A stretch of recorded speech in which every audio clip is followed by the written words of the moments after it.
je voulais vous raconter l'histoire de Gorée en français.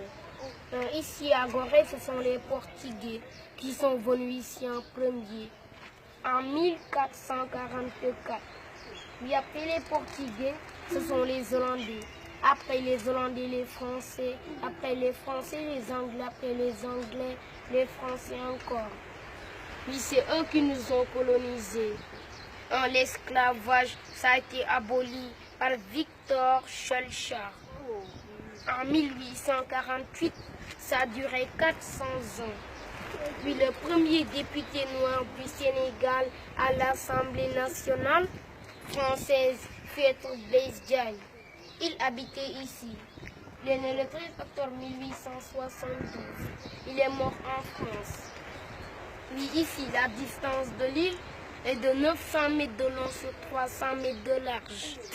Alors ça nous donne 27 hectares. Puis ils venaient ici, les Français, et ils faisaient un échange. Ils amenaient des miroirs, des fusils, des pacotis, en échange des esclaves. C'était le commerce triangulaire des Afrique, Amérique, Europe.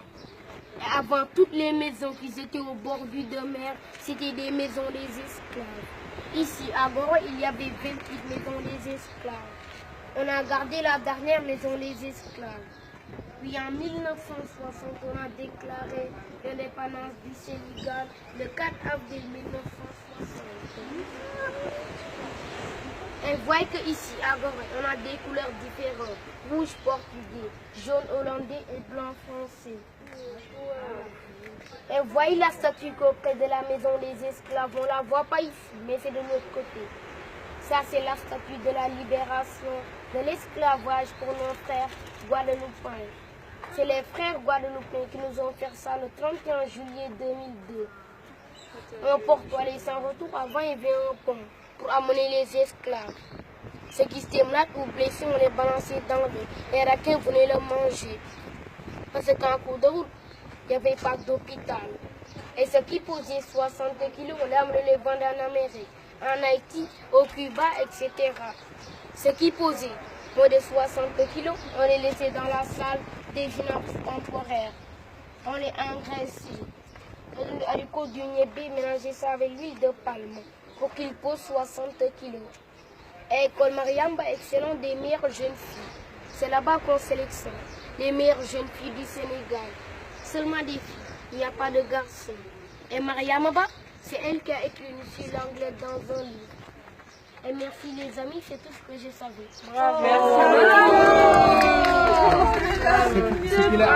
qu'il est en train de faire, c'est devenu une habitude chez lui. Mais le malheur est que il n'apprend pas. Le seul problème, c'est ça. Étant natif de l'île de Gorée, il a une chance d'apprendre beaucoup de choses sur l'île de Gorée et de devenir un guide et même d'en partager avec les gens.